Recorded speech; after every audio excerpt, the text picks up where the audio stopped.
بسم اللہ الرحمن الرحیم. السلام علیکم ویورز. پروگرام بگ 7 میں خوش آمدید. میں ہوں حیدر حیات خان. ناظرین، آج پھر لاہور سمیت پنجاب بھر کی مختلف جامعات کے سامنے اسٹوڈنٹس نے احتجاج کیا. مسئلہ وہی پرانا ہے. اسٹوڈنٹس کی ڈیمانڈ ہے کہ اگر پڑھایا آن لائن ہے تو امتحانات بھی آن لائن لیے جائیں. اب پہلے اسٹوڈنٹس یہ کہہ رہے تھے کہ آن لائن سسٹم اس قدر اس کی سمجھ نہیں آ رہی وہ، اور اس لیے اس کو کلاسز تک محدود کیا جائے، چیزوں کو کلاسز میں لے کے جایا جائے، تب تک پڑھائی کا یہ جو عمل ہے اس کو معطل کر دیا جائے. اب اسٹوڈنٹس یہ کہہ رہے ہیں جی کہ ہم نے پڑھا آن لائن ہے، ہماری کلاسز آن لائن لی گئی ہیں، اس طریقے سے ہم پڑھ نہیں سکے، ہماری تیاری ٹھیک نہیں ہے، تو اب ہمارے امتحانات آن لائن لیے جائیں. یہ ان کی ڈیمانڈ ٹھیک ہے یا نہیں؟ پروگرام کے پہلے سے ہم اس پر بات کریں گے. باقی آج صورتحال تھوڑی خراب ہوئی لاہور میں، جہاں ایک نجی یونیورسٹی کے سامنے اسٹوڈنٹس نے پروٹیسٹ کیا. اس کے بعد وہاں پر نجی یونیورسٹی کا گیٹ توڑا گیا ریپورٹڈلی، اور 4-5 اسٹوڈنٹس زخمی ہوئے، جن میں سے ایک کی حالت بھی تشویشناک بتائی جا رہی ہے. اب یہ مسئلہ اتنا بڑا ہے جتنا بڑا یہ بن چکا ہے یا اس کو بنا دیا گیا ہے، اس کو بھی پروگرام کے پہلے سے ہم ڈسکس کریں گے. اور اس کے لیے ٹیلی فون لائن پہ مجھے جوائن کیا ہے ڈاکٹر ذکریہ ذاکر صاحب نے، وائس چانسلر ہیں اوکاڑا یونیورسٹی کے. ڈاکٹر صاحب thank you very much for your time. ان کے ہمراہ مجھے جوائن کیا ہے حنیف پتافی صاحب نے، مشیر وزیر اعلیٰ پنجاب کے، پاکستان تحریک انصاف سے ان کا تعلق ہے. پتافی صاحب thank you very much for your time as well. Doctor صاحب آپ سے آغاز کروں گا. سب سے پہلے تو بنیادی طور پہ یہ جو ڈیمانڈ ہے اسٹوڈنٹس کی کہ ہماری کلاسز آن لائن لی گئی ہیں، ہمارے ایگزامز بھی آن لائن لیے جائیں، آپ کے خیال میں یہ ڈیمانڈ ٹھیک ہے یا جسٹیفائی کر رہی ہیں ان کی جو ریزنز وہ پیش کر رہے ہیں اس کے اگینسٹ؟ نہیں جی، اس کا تو کسی قسم کا کوئی لاجک یا کوئی جسٹیفیکیشن تو ہے ہی نہیں. ٹھیک ہے، پہلے تو میں یہ عرض کروں کہ یہ کوئی اتنا مسئلہ ہی نہیں ہے. اب آپ دیکھیں نا، پنجاب میں 35 یونیورسٹیز ہیں، اور یہ 2-4 یونیورسٹیوں میں فیو اسٹوڈنٹس نے یہ ایشو کریٹ کیا ہے. تو میں نہیں سمجھتا کہ اس کو ہم بہت زیادہ توجہ دینی چاہیے. اب دوسری بات یہ ہے کہ آن لائن ٹیچنگ جو ہے، اگر اس میں کوئی ڈیفیشنسی رہ گئی ہے، ٹھیک ہے، تو اس کو کمپنسیٹ کیا جانا چاہیے تھا. لیکن یہ کہاں لکھا ہوا ہے کہ آن لائن جو ہے جب امتحان کلاسیں ہوئی ہیں تو جو ہے وہ بھی آن لائن ہی ہوگا. بالکل ٹھیک ہے. دیکھیں نا، علامہ اقبال اوپن یونیورسٹی گزشتہ 50 سال سے آن لائن پڑھا رہی ہے، ڈسٹینس ایجوکیشن میں پڑھا رہی ہے. بالکل ٹھیک ہے. ایگزام تو وہ ریٹرن ہی ہوتے ہیں جس طرح کنونشنل طریقے سے ہوتے ہیں. تو یہ میرا خیال ہے چند جو عناصر ہیں وہ اس چیز کو ایشو بنا رہے ہیں. یہ مسئلہ اتنا ہے نہیں. دیکھیں نا، جیسے آپ نے خود کہا کہ لاہور کی ایک نجی یونیورسٹی میں مسئلہ ہوا ہے اور فیصل آباد میں یونیورسٹی میں مسئلہ. اور ایک نیکسٹ بات یہ ہے کہ آن لائن لینے میں بھی کوئی حرج نہیں ہے. ٹھیک ہے، آن لائن کے بھی بہت سے میتھڈ ہیں کہ مثال کے طور پہ آپ اوپن بک ایگزام لے لیں، اس کا بعد میں وائوا لے لیں. جو بچہ اسائنمنٹ بناتا ہے یا جو اس کی پروڈکٹ آتی ہے، ریسرچ پروڈکٹ، اس پہ اس کا وائوا لے لیا جائے تاکہ پتہ چل جائے کہ اس نے کس حد تک اس پہ محنت کی ہے اور کس حد تک اس ٹاپک کو اس نے گریسپ کیا. بالکل ٹھیک ہے. بالکل ٹھیک ہے. میرا خیال ہے کہ یہ کوئی ایشو ہی نہیں ہے سرے سے. ٹھیک ہے، آن لائن ایگزامینیشن دیا جائے. بالکل ٹھیک ہے. آپ نے پڑھا ہے، اگر آپ نے سمجھا ہے تو آپ آن لائن ہو یا آف لائن ہو، فیس ٹو فیس ہو یا ان رائٹنگ ہو یا آبجیکٹیو ٹیسٹ. اچھا ڈاکٹر صاحب، مجھے یہ بتائیے گا کہ ایچ ای سی کی جانب سے گورنمنٹ یونیورسٹیز کو کوئی انسٹرکشنز ہیں کہ انہوں نے امتحانات آن لائن لینے ہیں یا آن کیمپس ایگزامز لیں؟ میں عرض کروں کہ یہ کوئی اس طرح کا بلینکٹ آرڈر نہیں دیا جا سکتا کہ سب ایک ہی طرح کریں. یونیورسٹیز میں بڑی ڈائیورسٹی ہے. کچھ یونیورسٹیز چھوٹی ہیں، کوئی بڑی ہیں، کوئی رورل بیسڈ ہیں، کوئی میٹروپولیٹن سٹیز میں ہے. کہیں دیکھیں نا آپ، کہیں فائن آرٹس کا شعبہ، فائن آرٹس کے اور الیکٹریکل انجینئرنگ ایک ڈفرینٹ سائنسز ہیں. سوشل سائنسز ڈفرینٹ ہیں، دوسری سائنسز ڈفرینٹ ہیں. تو اس لیے ہم یہ بالکل نہیں کہہ سکتے کہ بھئی ایچ ای سی نے بالکل نہیں کہا ہوا. اچھا، نہیں، کوئی انسٹرکشنز نہیں ہے. ٹھیک ہے. ڈاکٹر صاحب آپ میرے ساتھ موجود رہیے گا. مجھے حنیف پتافی صاحب کو بھی گفتگو میں شامل کرنا ہے. پتافی صاحب، آج گورنمنٹ کی جانب سے جو ریئیکشن آیا ہے، ایک تو راجہ ہمایوں یاسر صاحب جو وزیر ہیں، صوبائی وزیر، انہوں نے کہا جی کہ پرائیویٹ یونیورسٹیز کو تو ہم ڈکٹیٹ ہی نہیں کر سکتے، ہم گورنمنٹ سیکٹر یونیورسٹیز کو دیکھ سکتے ہیں جی کہ انہوں نے آن لائن لینے یا نہیں لینے. دوسرا، جس طرح ڈاکٹر صاحب فرما رہے ہیں، مسئلہ اتنا بڑا ہے نہیں ہے جتنا بڑا بن گیا ہے. اب اس کو کسی نے بنایا ہے یا یہ ویسے اسٹوڈنٹس اس کو لے کر سامنے آ گئے ہیں؟ بہرحال مسئلہ بڑا بن گیا. آج 4-5 اسٹوڈنٹ زخمی ہوئے، ایک کی حالت تشویشناک ہے، اللہ پاک اس کو صحت دے. لیکن اب اتنا بڑا مسئلہ بن گیا تو الٹیمیٹلی اب گورنمنٹ کو تو اپنا کردار ادا کرنا ہوگا. اگر پرائیویٹ یونیورسٹیز نہیں تو جس طرح ڈاکٹر صاحب فرما رہے ہیں کہ گورنمنٹ یونیورسٹیز کو بھی کوئی انسٹرکشنز نہیں ہے، تو یہ سلسلہ ایسے ہی چلتا رہے گا تو پھر تو یہ معاملہ بہت لمبا لٹک جائے گا. جی بسم اللہ الرحمن الرحیم. سب سے پہلے تو میں یہ بتاتا چلوں یہ کووڈ کی وجہ سے یہ ایکسٹرا آرڈینری جو صورتحال ہوئی ہے، کیونکہ بچوں نے میرے میرے ڈپارٹمنٹ ہے، میں ہیلتھ ڈپارٹمنٹ سے ہوں. جی جی آپ نے مجھے لائن پہ لیا تو میں اپنا ذاتی انپوٹ دے سکتا ہوں، گورنمنٹ پنجاب کا نہیں دے سکتا اس میں. ٹھیک ہے. اس میں یہ صورتحال ہے کہ کووڈ کی وجہ سے بچوں نے آن لائن کلاسز لی، اور جو میری انفارمیشن میں ہے کچھ یونیورسٹیز نے آن لائن ایگزام لینے کی اجازت دے دی ہے. تو میں تو سمجھتا ہوں آن لائن ایگزام نہیں ہونا چاہیے. جو پڑھنے والے بچے ہیں، جو میرٹ بنانے والے بچے ہیں، ان کی اس سے حق تلفی ہوتی ہے. اگر فزیکل ایگزام ہوگا تو جو بچے پڑھنے والے ہیں ظاہر ہے اس میں وہ نمایاں پوزیشن لیں گے. جب آپ آن لائن ایگزام گھر بیٹھ کے کتاب کھول کے لکھنا شروع کریں گے تو اس میں ان کی حق تلفی ہوگی.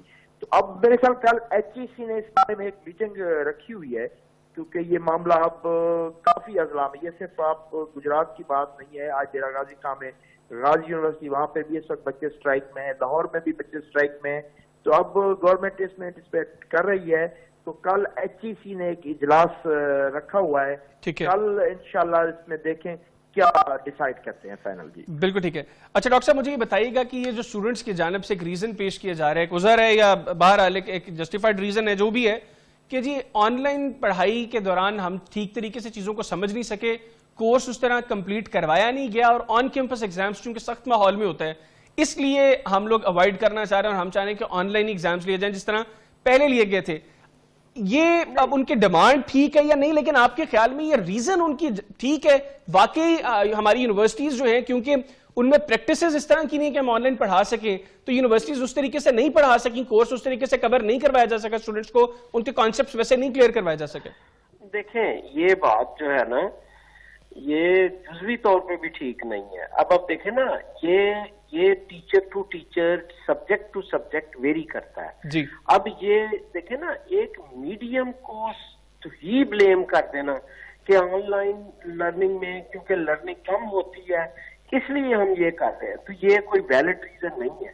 دیکھیں نا یہ اچھا دوسری بات یہ ہے کہ فیس ٹو فیس لرننگ میں بھی بہت سے ڈپارٹمنٹ، بہت سے ٹیچر میں ویریشن آ سکتی ہے نا. ایک ٹیچر نے بہت اچھا پڑھایا اور ایک ٹیچر نے بہت اچھا نہیں پڑھایا، تو اب اس میں کیا کریں گے پھر آپ؟ مسئلہ صرف یہ ہے کہ ہمیں میڈیم دیکھیں. اور دوسری بات یہ ہے کہ یہ گزشتہ 4-5 مہینے میں تو اتنا سخت لاک ڈاؤن بھی نہیں تھا، یونیورسٹیاں پارٹلی کھلی تھیں اور یہ اجازت تھی کہ ہفتے میں انڈیویجول کوئی اسٹوڈنٹ آئے تو اس کو انسٹرکشن MPhil لیول پہ دی جا سکتی تھی. اس طرح سوسائٹی کلوز ڈاؤن تو نہیں تھی جس طرح یہ پیچھے مارچ سے آگے جولائی تک رہا ہے. تو میرا خیال ہے اس کا کوئی جواز نہیں ہے. لیکن یہاں میں پھر کہوں گا کہ اگر آن لائن بھی ہوتے ہیں تو ٹوٹل آن لائن نہ رکھیں، اس کو جو ہے نا پارشل کیا جا سکتا ہے. پارشلی آن لائن ہو سکتا ہے، پارشلی فیس ٹو فیس ہو سکتا ہے. اس کا حل نکالا جا سکتا ہے. یہ مجھے ایسے لگتا ہے کہ سرٹن انسٹیٹیوشنز نے مس ہینڈل کیا ہے، پالیٹکس ہو رہی ہے، لیکن یہ اوور ویلمنگ ایشو نہیں ہے اس وقت ملک میں.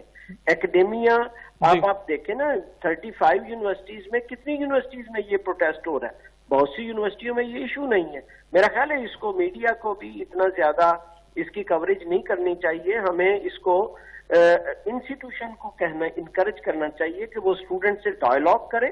اور کیونکہ ایک نئی سچویشن ہے نا، ایک ایمرجنسی کی سچویشن ہے، اس طرح کے فال آؤٹ آتے ہیں، تو میرا خیال ہے ٹیچرز کو سمپتھی کے ساتھ اسٹوڈنٹس کے ساتھ نیگوشیٹ کرنا چاہیے، ان کے کنسرنز کو ایڈریس کرنا چاہیے، بلکہ اس کو لا اینڈ آرڈر کی ایشو نہیں بنانا چاہیے اور بلینکٹ میں یہ بھی کہنا نہیں چاہیے کہ یہ سرپسند ہے. ہو سکتا ہے کسی جگہ کو کمی رہ گئی ہو کیونکہ ایک ایمرجنسی سچویشن تھی اور اس کمی پہ بچوں کی ہیلپ کی جا سکتی ہے اور انشاءاللہ یہ مسئلہ ٹھیک ہو جائے گا. یہ کوئی اتنا جو ہے نا جیسے میں نہیں سمجھتا کہ یہ میجورٹی جو ہے اسٹوڈنٹ کا ایشو ہے. بالکل ٹھیک. اچھا پتافی صاحب آخر میں آپ مجھے یہ بتائیے گا کہ اب ایک تو آپ نے کہا کہ آپ کا چونکہ محکمہ ہیلتھ کا ہے اور اب کورونا کی وجہ سے ہیلتھ ڈپارٹمنٹ کا بہت زیادہ معاملات وہ ایجوکیشن ڈپارٹمنٹ سے بھی جڑے ہوئے ہیں. ابھی ہم نے دیکھا کہ گورنمنٹ نے پہلے مرحلے میں اسکولز کو اور کچھ کالجز کو الاؤ کیا کہ وہ کلاسز شروع کروائیں 9ویں 10ویں 11ویں اور 12ویں کی. اس کے بعد جو ہمارے پاس رپورٹ ہے کہ رپورٹڈلی 18 کے قریب سرکاری سکولز لاہور کے ان کے ٹیچرز کے پازیٹیو کیسز آئے ہیں.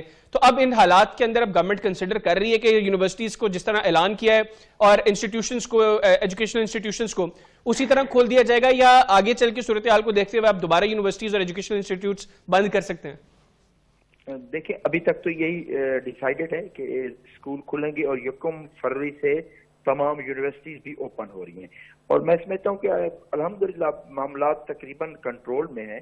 کسی ایک آدھ ادارے میں جہاں سے ہمیں رپورٹ ملی یا رینڈملی سیمپلنگ میں پازیٹیو کیس آئے ہیں تو وہ ادارہ ہی ہم سے بند کر رہے ہیں. باقی پنجاب میں تمام ادارے کھولے جا رہے ہیں, اور اس وقت گورنمنٹ آف پنجاب تمام SOPs پر عمل بھی کروا رہی ہے. اور آپ کے پروگرام کے توسط سے میں پھر بھی عوام سے یہی ریکویسٹ ہوگی کہ اگر ہم صرف ماسک کی پابندی کو یقینی بنا لیں تو 70% ہم کورونا سے محفوظ رہ سکتے ہیں. بالکل ٹھیک ہے. نیف فتافی صاحب بہت شکریہ آپ کا, آپ نے اپنا قیمتی وقت مجھے دیا. ڈاکٹر ذکریہ ذاکر صاحب آپ کا بہت شکریہ, آپ نے اپنا قیمتی وقت مجھے دیا. ناظرین یہ واقعی معاملہ اتنا بڑا ہے نہیں ہے جتنا بڑا یہ بن گیا, اور میرا خیال ہے کہ اب گورنمنٹ کو ہائر ایجوکیشن ان کو اب اس معاملے کے اندر آ کے اس کو اچھے طریقے سے سالو کرنا چاہیے, جس میں اسٹوڈنٹس کے جو جینوئن کنسرنز ہیں وہ بھی ایڈریس ہوں, اور جو ان کی پڑھائی کے معاملات ہیں وہ بھی کسی طور ڈسٹرب نہ. پروگرام میں ایک بریک شامل کریں گے, بریک کے بعد پروگرام کا سلسلہ آگے بڑھائیں گے کہ نہ جائے گا. اسٹے ود اس.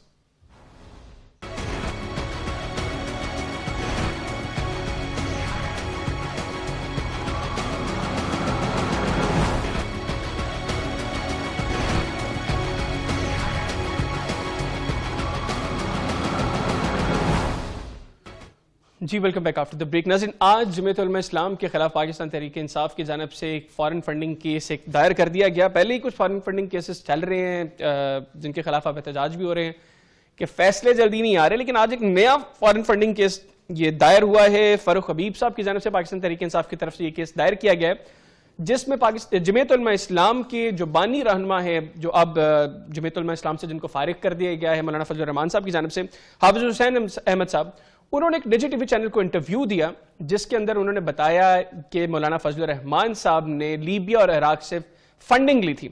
اب الزام تو بہت بڑا الزام ہے, اور اسی پروگرام کے اس انٹرویو کے جو اسکرپٹ تھا, جو ٹرانسکرپٹ تھا, اس کو ہی سامنے رکھتے ہوئے یہ درخواست دائر کی گئی ہے. لیکن کیا یہی کانٹینٹ ہے پاکستان تحریک انصاف کے پاس اس کیس کے لیے, یا اس کے علاوہ بھی کچھ چیزیں موجود ہیں؟ پروگرام کے اس حصے میں اس کو جاننے کی کوشش کریں گے, اور اس کے لیے ٹیلی فون لائن پر مجھے جوائن کیا ہے عظمیٰ کاردار صاحبہ نے, ممبر پنجاب اسمبلی کی پاکستان تحریک انصاف سے ان کا تعلق ہے. عظمیٰ صاحبہ thank you very much for your time, السلام علیکم. جی وعلیکم السلام Haider, thank you for inviting me. Thank you very مچ.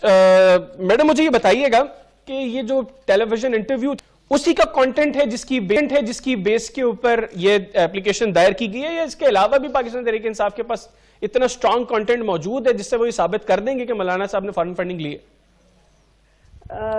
حیدر دیکھیں, بات ساری یہ ہے کہ حافظ حسین جو ہیں ان کے فاؤنڈر ممبر تھے. جس طرح یہ اکبر ایس بابر کو کہتے ہیں کہ جی وہ آپ PTI کے فاؤنڈر ممبر تھے, تو اگر ان کو ساری خبر اخبار اندر کی ہے تو ان کو بھی ساری خبر اخبار اندر کی ہے. اب ہم نے تو انہوں نے کتنے یہ سال ہو گئے فورن فنڈنگ کے پیچھے پڑے ہوئے, لیکن کچھ یہ لوگ جو ہے پروف نہیں کر سکے, کیونکہ یہ ٹرائل کورٹ تو نہیں تھا جو جا کے الیکشن کمیشن کے سامنے بیٹھ جاتے تھے, اور ہمارے تو سارے جو 40,000 جو ہمارے جو باہر کے جو ڈونرز ہیں ان کے نام ہم نے جمع کروائے ہیں, انہوں نے تو ڈھیلے کا نام جمع نہیں کرایا. تو JUI کی جو اب اگر وہ کہہ رہے ہیں کہ جی لیبیا وغیرہ سے ان کی کوئی فنڈنگ آئی ہے, تو آپ کو پتہ ہے مدرسوں میں ان کی فنڈنگ وغیرہ تو آتی ہے, اور بہت کافی زیادہ. کون کرتا ہے میڈم فنڈنگ کو؟ اب دیکھیں یہ ہمارے اگر ہم نے جمع کرایا ہے اس کا کیس, اور اس کا تو بیچ میں اس کے آئی ایم شیور کوئی نہ کوئی ایویڈنس تو ہوگی, ایویڈنس کے بغیر تو نہیں جمع کراتے نا کوئی بھی کیس. تو اچھا مجھے یہ بتائیے گا کہ اس حوالے سے پاکستان تحریک انصاف حافظ حسین احمد صاحب سے بھی رابطے میں ہے, ان سے کوئی رابطہ کر کے کوشش کی ہے آپ نے کہ وہ آپ کے ساتھ کچھ چیزیں شیئر کریں؟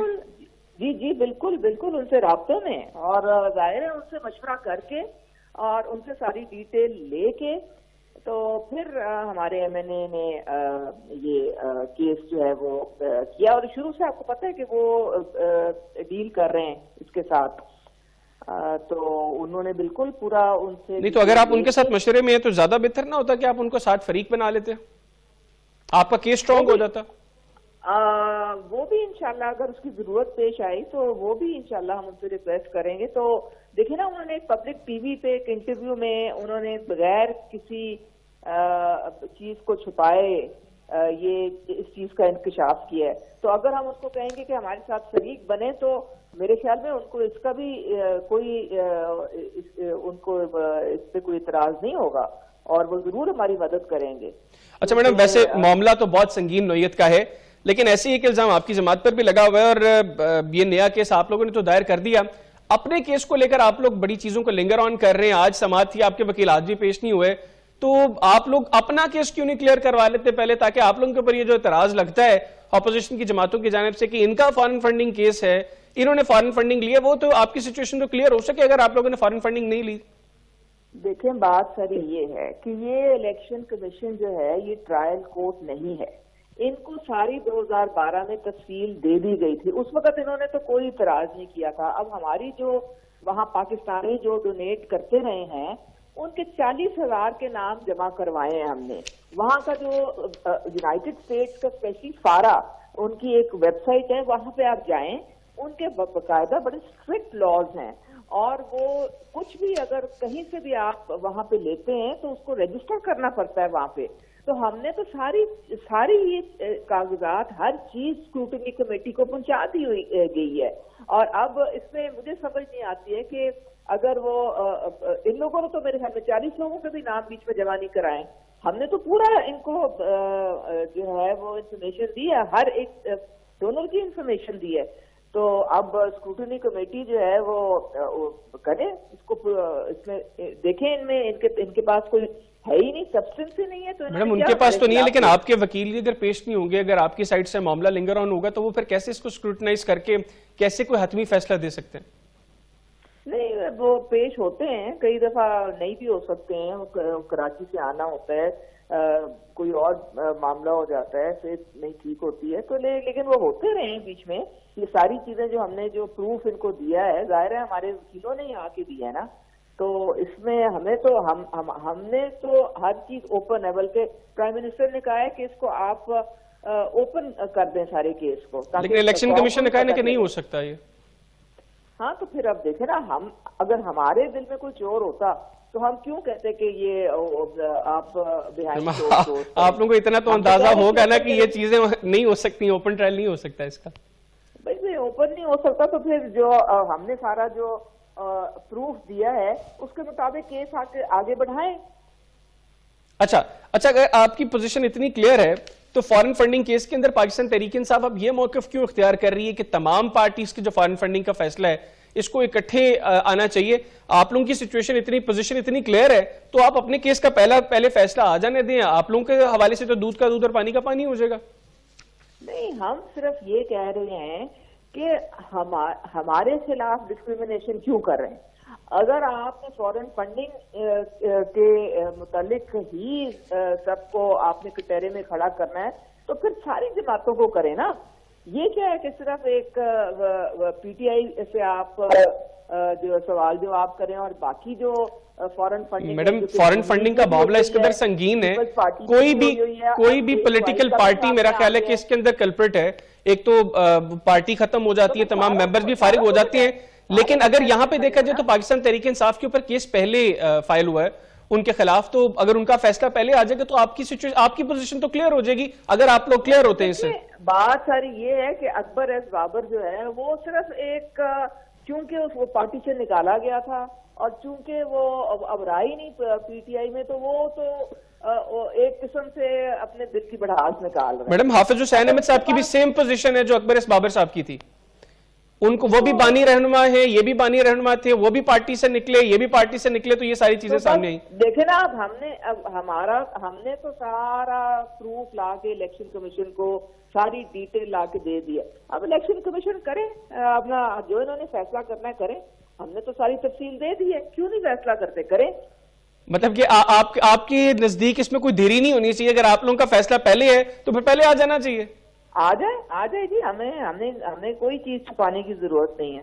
بالکل ٹھیک. اچھا, آخر میں مجھے یہ بتائیے گا کہ اب سینٹ الیکشنز قریب ہیں تو خبریں کچھ گردش میں ہیں کہ پاکستان تحریک انصاف نے ایک سیٹ پر پاکستان مسلم لیگ کاف کے ساتھ کمپرومائز کیا ہے. اس میں کتنی صداقت ہے اور کتنے کینڈیڈیٹس کے ساتھ آپ پنجاب کی جو سینٹ الیکشنز میں پنجاب میں پاکستان تحریک انصاف اترے گی؟ میں نے بھی میڈیا کی خبروں سے ہی مجھے پتا چلا تھا کہ ایک سیٹ جو ہے اس کی ایڈجسٹمنٹ ہو گئی ہے کیو لیگ کے ساتھ، اور کامل علی آغا صاحب جو ہیں وہ اس سیٹ سے آئیں گے. یہ بس یہی رپورٹ ہمیں ملی ہے ابھی تک، جو خبروں میں آپ نے بھی سنی ہے اور ہم نے بھی سنی ہے، اس کے آگے مجھے نہیں علم کوئی. بالکل ٹھیک ہے. عظمیٰ قادر صاحبہ بہت شکریہ آپ کا، آپ نے اپنا قیمتی وقت مجھے دیا. ناظرین عظمیٰ صاحبہ کی آپ نے گفتگو سنی، وہ یہ کہہ رہی ہیں کہ الیکشن کمیشن اگر یہ ساری چیزیں کلیئر ہوگی تو الیکشن کمیشن فیصلہ، ان کو کوئی اعتراض نہیں ہے. پروگرام میں ایک بریک شامل کریں گے اور بریک کے بعد ایک اور اہم مسئلہ ہے، ایک اور اہم سٹوری ہے، وہ آپ تک پہنچائیں گے اور اس کے اوپر اپنے گیسٹ کا تجزیہ آپ کے سامنے پیش کریں گے کہ نہیں چاہیے گا. اسٹے ود اس.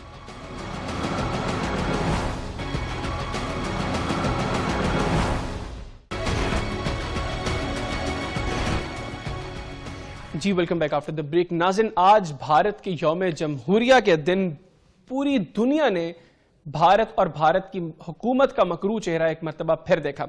کس طرح دنیا کی سب سے بڑی خود کو جمہوریت کہنے کا دعوے دار بھارت میں وہاں پہ جمہوریت کا لبادہ اوڑے ایک آمر موجود ہے جس کے ظالم قوانین کے خلاف جب لوگ آواز اٹھاتے ہیں تو وہاں پہ ایکسٹریمسٹ ہندوز کو آگے لگا دیا جاتا ہے، وہ ان کی لنچنگ، موب لنچنگ کرتے ہیں، اس کے بعد ان سے پوچھنے والا کوئی نہیں ہوتا. لیکن اب بھارت کے کسانوں نے اس ظلم کے خلاف آواز اٹھائی ہے. تقریباً 3 ماہ کا عرصہ گزر چکا ہے ان کسانوں کو، اور آج بھارت کے یوم جمہوریہ کے روز ایک پیرلل پریڈ ہوئی نیو دلی کے اندر، جہاں ایک جانب بھارتی فوجی پریڈ کر رہے تھے، وہیں دوسرے جانب 2 لاکھ سے زائد ٹریکٹرز کی پریڈ ہوئی. اور اس کے بعد کسانوں نے سیکیورٹی کے تمام حصاروں کو توڑ دیا اور لال قلعے پر خالصتان کا جھنڈا بھی لہرا دیا. پروگرام کے سلسلے میں اس کے اوپر بات کریں گے، اور بات کرنے کے لیے ٹیلی فون لائن پر مجھے جوائن کیا بریگیڈیئر ریٹائرڈ فاروق حمید صاحب نے، سینئر ڈیفنس اینالسٹ ہیں. بریگیڈیئر صاحب thank you very much for your time and السلام علیکم. جی وعلیکم السلام. بریگیڈیئر صاحب، آج کے دن کے حوالے سے سب سے پہلے آپ کیا کہیں گے؟ جس طرح بھارت اور بھارت کی حکومت کا مکروہ چہرہ ایک مرتبہ پھر دنیا کے سامنے بے نقاب ہوا ہے، تو آج کے دن کے حوالے سے اسپیسیفکلی سب سے پہلے آپ کیا کہیں گے؟ دیکھیں جی، پہلی بات تو یہ ہے کہ آج سکھوں نے 1984 میں جو انہیں گولڈن ٹیمپل پر حملہ کیا تھا اور بڑی تعداد میں سکھوں کا وہاں انہوں نے مارا تھا، میں سمجھتا ہوں کہ آج سکھوں نے اپنا ایک بہت بڑا ایک جو پینڈنگ بدلا تھا وہ انہوں نے اتار دیا. بے شک یہ فارمر کی موومنٹ ہے، لیکن میری نظر میں جو ہم نے ویژول دیکھے اور جو 2 مہینے سے حالات وہاں پہ ہیں اور جس طرح آج وہ خالصتان کا جھنڈا لہرایا گیا ہے لال قلعے پہ، تو مجھے تو یہ لگتا ہے کہ اب فارملی خالصتان کی بنیاد جو ہے وہ ڈال دی گئی ہے. اور اس سے انڈیا کے عوام نے اب دیکھ لیا ہے کہ یہ آر ایس ایس، ہندوتوا اور یہ فاشزم، یہ جو مودی کے تمام کارنامے ہیں جناب، ان سے، اور جس طرح انہوں نے پہلے مسلمانوں کو مارا، پھر انڈین آکوپائڈ کشمیر میں کشمیریوں کو مظالم کیے، اور آج صحیح معنوں میں سکھوں نے ان کو مزہ چکھا دیے. میں نے تو ایسے ویژول بھی دیکھے ہیں جس میں سکھ جو ہیں وہ تلواریں لے کے، جو ان کی روایتی آپ کو پتہ نا ان کے مذہب میں ہے، وہ تلواریں لے کے انہوں نے انڈین پولیس کے اوپر حملے کیے ہیں. اور یہ نہ سمجھیں کہ یہ معاملہ ادھر ختم ہو گیا. میں سمجھتا ہوں کہ یہ اب ایک بڑی سخت صورتحال پیدا ہو گئی ہے. ڈویژن آف انڈیا جو ہم اتنے عرصے سے کہہ رہے تھے کہ بھئی وہاں پہ فالٹ لائنز ہیں، وہاں پہ بڑے حالات بہت سنگین ہیں، مسلمان جو ہیں وہ علیحدہ ہونے کے تیار ہیں، کرسچنز کے ساتھ مظالم ہو رہے ہیں. اس کے بعد یہ اب سکھوں کا معاملہ تو اتنا سیریس ہو گیا کہ آپ دیکھیں کہ یہ انٹرنیشنل کمیونٹی جو ہے، جو جہاں سکھ لاکھوں میں جو دنیا میں باہر ہیں، اب وہ بھی ان کا تو جو خالصتان کا جو ان کا جو نعرہ تھا وہ تو لال قلعے پہ جب جھنڈا لگ گیا تو پھر اب آپ پیچھے کیا رہ گیا مجھے بتائیں. دہلی پر حملہ کر کے انہوں نے یہ ثابت کر دیا کہ اب سکھ جو ہے وہ، میرا نہیں خیال ہے کہ انڈین یونین میں اب رہیں گے. ایک تحریک جو ہے ایک اور بڑے فیصلہ کن فیز میں داخل ہو گئی ہے. تو بریگیڈیئر صاحب، جو یہ تحریک جو ابھی کسانوں کی تھی یہ تو ان ظالم قوانین کے خلاف تھی، لیکن اب الٹیمیٹلی جب کسانوں نے بھی اس چیز کو محسوس کیا کہ اسٹیٹ کے تمام انسٹیٹیوشنز وہ حکومت کے ساتھ کھڑے ہیں اور وہ ٹس سے مس ہونے کو تیار نہیں ہیں، اب یہ اس کے اندر خالصتان والی تحریک بھی شامل ہوگی، تو اب اتنا سٹرونگلی یہ تحریک جب آگے چل رہی ہے، مومنٹم گریجولی گین بھی کر رہی ہے. آج انہوں نے جھنڈا بھی لہرا دیا. تو اب آپ کے خیال میں اگر یہ مزید مومنٹم گین کرتی ہے تو ابھی یہ فیصلہ کن مرحلے میں داخل نہیں ہو جائیں گے؟ دیکھیں ابھی آپ کو بہت جلد یہ خبریں بھی ملنے شروع ہو جائیں گی کہ جناب انڈین آرمی میں جو بڑی تعداد میں سکھ ہیں انڈین آرمی میں، وہ آپ دیکھیں گے کہ پہلے بھی خبریں آ چکی ہیں کہ وہ وہاں سے ریزائن کر رہے ہیں اور وہ کہہ رہے ہیں کہ ہم خالصتان کی موومنٹ میں شامل ہونا چاہتے ہیں. تو میرا خیال ہے کہ یہ خالصتان اب وقت کی بات ہے، یہ بنا ہی بنا، اور خالصتان بنا ادھر انڈین آکوپائڈ کشمیر میں آپ دیکھیں گے کہ وہ وہاں پہ حالات جو ہیں کہ ان سے آلریڈی آؤٹ آف کنٹرول ہیں. پھر ناگپور، منی پور، یہ تمام ایسی جو ایسٹ میں ریاستیں ہیں کہ ایک دو کونوں سے اپنے آزادی کا اعلان بھی کر دیا ہے. It is just a matter of time. دیکھیں اگر یہ فارمرز کو انصاف دے دیتے، سکھ فارمرز کو، سکھوں کو، تو شاید معاملہ یہاں تک نہ پہنچتا. لیکن انہوں نے دیکھا ہے کہ ان کو پورے انڈین ریاست کے ادارے، سپریم کورٹ، ان سے انصاف نہیں ملا، بلکہ الٹا یہ جو ایکسٹریمسٹ ہندوز ہیں، بی جے پی والے، آر ایس ایس والے، انہوں نے ان کو مارا. اور آپ نے دیکھا ہے کہ کس بربریت سے انڈین پولیس نے، جس طرح چند پچھلے سال دکھایا گیا تھا جو مسلمانوں کو، بچیوں کو جو جس طرح ڈنڈوں سے انہوں نے مارا ہے، اب انہوں نے آج سکھوں کو مارا ہے اور کئی دنوں سے مار رہے ہیں. تو آپ کے خیال میں سکھ جو ہیں وہ یہ برداشت کریں گے؟ تبھی تو میں نے کہا کئی امیجز میں دکھایا گیا ہے کہ سکھوں نے اپنی تلواریں نکالی ہیں اور ان تلواروں سے لے کے پولیس پر انہوں نے حملے کرنے کی کوشش کی ہے. سو یہ ایک نہایت سنگین صورتحال ہے جو انڈیا میں ڈیولپ ہو گئی ہے، اور بات وہی ہے، break up of the Indian union اب نظر آنا شروع ہو گیا ہے. اچھا بریگیڈیئر صاحب، جس طرح آپ یہ بھارت کے تقسیم کی بات کر رہے ہیں، ابھی بھارت کے اندر اگر بڑی تحریکوں کی بات کریں تو تقریباً 2 درجن کے قریب بڑی آزادی کی تحریکیں چل رہی ہیں، اور اگر چھوٹی تحریکوں کو بھی شامل کر لیا جائے تو 5 درجن سے زیادہ تعداد بن جاتی ہے ان کی. تو اب اگر خالصتان کی تحریک وہ اتنا مومنٹم گین کر لیتی ہے اور حالات کسی جگہ پر بھی مودی حکومت کے کنٹرول میں نہیں ہے، بھارت کے کنٹرول پر نہیں ہے، even line of control per situation in کے حق میں نہیں ہے، لداخ والے معاملے میں چائنا سے ان کی روز دھلائی ہو رہی ہے، تو ان حالات کے اندر اگر باقی تحریکیں بھی اٹھ جاتی ہیں ساتھ ہی، تو پھر بھارت کے اندر کیا نقشہ بنے گا؟ دیکھیں اگر وہاں پہ اب تو 2-3 سال سے تو ہم تو یہی دیکھ رہے ہیں جس کو یہ کہتا تھے بڑے اپنا فخر سے کہ جن ہم تو شائننگ انڈیا ہے، اب ہم کو صرف برننگ انڈیا کے علاوہ تو کچھ اور نظر ہی نہیں آ رہا. اور میں آپ کو ایک بات بتا دوں کہ یہ انڈیا کے عوام جو ہیں، جو کوئی تھوڑے سمجھدار لوگ ہیں، کانگریس میں سمجھدار لوگ ہیں، وہ بڑے پریشان ہیں کہ یہ معاملات مودی انڈیا کو کس طرف لے کے جا رہا ہے. اب ہو بھی یہ سکتا ہے کہ انڈیا کے عوام اگر وہ کھڑے ہو جاتے ہیں مودی کے خلاف اور وہ اس کو نکال دیتے ہیں، شاید وہ یہ ایک طریقہ ہو حالات کو کنٹرول کرنے کا، لیکن وہ چیز ابھی نظر جو ہے ہمیں نظر نہیں آ رہی. تو یہ جو فاشزم ہے اور یہ آر ایس ایس والی آئیڈیالوجی، انڈین آرمی جو ہے وہ بھی، اب دیکھیں نا یہ جو پلوامہ کا واقعہ تھا وہ چیز سامنے آ گئی ہے کہ وہ فالس فلیگ آپریشن تھا، مودی نے خود اپنے 40 فوجیوں کو مروایا. تو جو حکمران اپنے فوجیوں کو خود مروا سکتا ہے تو اس کے سامنے یہ سکھوں کی کیا ویلیو ہے؟ ٹھیک ہے نا جی. تو یہ انڈین آرمی کے اندر بھی بڑا ایک غصہ اور وہ پایا جاتا ہے، ریاکشن اگینسٹ مودی کے. یہ عجیب قسم کا آدمی ہے، اور جس طرح انڈین آرمی کو مار پڑی ہے پی ایل اے کا ہاتھوں، چائنیز پی ایل اے کا ہاتھوں، اور پوری دنیا میں ان کی اتنی بدنامی ہوئی ہے، ڈنڈے سوٹوں سے انہوں نے چائنیز نے بھی ان کو مارا ہے. جس طرح کی پولیس پر مارتی ہے لوگوں کو، اس طرح چائنیز والوں نے بھی ان کو ڈنڈوں اور لاٹھیوں کے ساتھ ان کو خوب مارا ہے. تو دیکھیں یہ میں سمجھتا ہوں کہ ایک فیصلہ جو ہے انڈین عوام نے جب غلط فیصلہ کیا مودی کو الیکٹ کر کے دوبارہ، تو پھر آپ دیکھیں پھر یہی ہوگا. اور اس لیے میں یہ کہتا ہوں کہ پاکستان کو کچھ کرنے کی ضرورت نہیں ہے. انڈین آکوپائڈ کشمیر خود بخود آپ دیکھیں گے یہ مودی کی وجہ سے وہ بھی علیحدہ ہو جائیں گے، ان کو بھی انڈین آرمی سے اور مودی سے آزادی مل جائے گی. چین نے آلریڈی اپنا 1400 اسکوائر کلومیٹر کے ایریا جو ہے اس پہ قبضہ کر لیا ہے، کل پرسوں پھر سکم کے بارڈر پہ.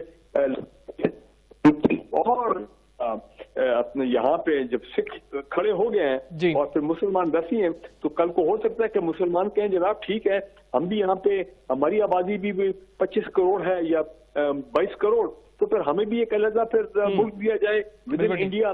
تو یہ سب چیزیں آپ کو یہ اب آنے والے دور میں ہوتی نظر آئیں گی. بالکل ٹھیک. اچھا بگیڑی صاحب، آپ نے جس طرح ذکر کیا پلوامہ کا کہ اس میں اب چیزیں کرسٹل کلیئر ہو گئیں، پاکستان پہلے دن سے یہ کہہ رہا تھا کہ یہ مودی حکومت اور اس وقت کے جو بھارتی army chief general Bipin Rawat ہیں، جو اب ان کے سی ڈی ایس ہیں، وہ اس کے اندر انوالوڈ ہیں, اس کے بعد امت شاہ اس کے اندر انوالوڈ ہے, راجناتھ سنگھ اس کے اندر انوالوڈ ہے. تو اب تو چیزیں کرسٹل کلیئر ہو گئی, ساری دنیا نے دیکھ لیا, خود بھارت کے اندر سے ہی چیزیں لیک ہو گئیں. جب یہ ساری چیزیں لیک ہوتی ہیں اس کے بعد اب آپ کے خیال میں, آپ چونکہ فوج میں سرو کر چکے ہیں, تو ایک فوجی کا مائنڈ سیٹ کیا ہوتا ہے کہ جب اس کو یہ پتا چلتا ہے کہ اس کی سینئر کمان وہی اس کے گلے کٹوا رہی ہے اپنے مقصد کو حاصل کرنے کے لیے؟ دیکھیں, اندرا گاندھی نے جب 1984 میں اندرا گاندھی نے آرڈر کیا تھا انڈین آرمی کو گولڈن ٹیمپل پہ امرتسر میں جو انہوں نے حملہ کیا تھا اور ہزاروں سکھوں کو مار دیا تھا وہاں پہ, تو کیا ہوا تھا؟ اندرا گاندھی کے 2 سکھ باڈی گارڈ تھے, انہوں نے اندرا گاندھی کو مار دیا. جی یاد ہے نا آپ کو؟ جی. تو اب میں اس چیز کو رول آؤٹ نہیں کرتا ہوں کہ انڈین آرمی کے اندر کچھ ایسے لوگ ہوں گے جو کہ شاید مودی سے ہی بدلہ لیں. اور دوسری امپورٹنٹ چیز میں کہنا چاہ رہا ہوں, اب جو اس وقت انڈیا میں حالات ہو گئے ہیں, جو انڈین آکوپائڈ کشمیر میں حالات ہیں جو چین کے ساتھ ہیں, اب مودی اور اجیت دوول ڈیسپریٹ ہیں, ہوں گے, ضرور ہوں گے, کہ جناب حالات کو کیسے ڈائیورٹ کیا جائے, سچویشن کو کیسے ڈائیورٹ کیا جائے, جو میڈیا کی اٹینشن اور یہ کو میڈیا ان کے ساتھ ملا ہوا ہے.